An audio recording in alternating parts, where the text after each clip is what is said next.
Ramadan bulan suci. Ramadan turunnya Al-Quran. Perang Badar di bulan Ramadan.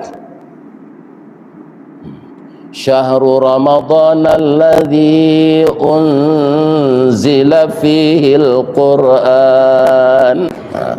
Pada bulan Ramadan itu diturunkan fungsinya hudal linnasi wa bayyinatin minal huda wal furqan. Al-Quran itu petunjuk bagi manusia, bukan untuk orang Islam saja. Sekarang sudah bisa dibuktikan, Pak. Orang-orang banyak masuk Islam di barat, Pak, iya kan? Mereka sudah melakukan percobaan baragamo nanado di muka bumi ko.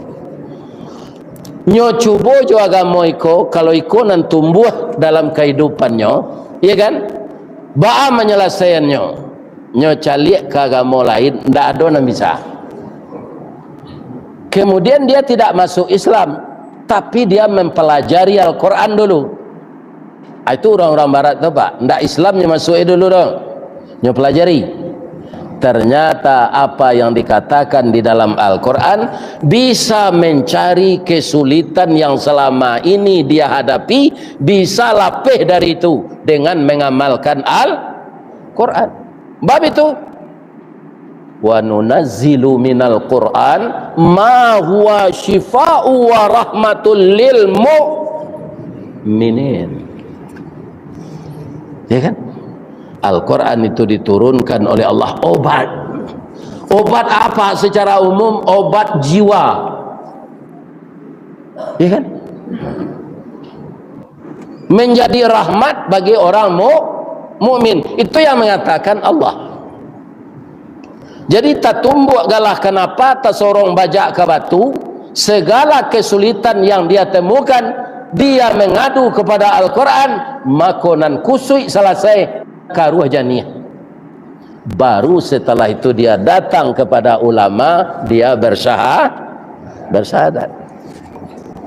Kalau awak orang Islam kau takdir Allah, Pak, awaklah turun temurun bagamo Islam. Tapi di antara awak ada orang Islam yang tak pandai baca Quran. Bahan tak kesusah hidup, Pak. Al-Quran sebagai petunjuk, awak tak pandai membaca. Apa artinya tak mengerti awak? Iya kan? Sesudah susah pikiran tu pergi ke karaoke. Tu minta hiburan di wanita malam. Oh, tu makin cair duit sesudah tu. Lain tak ada Pak tu.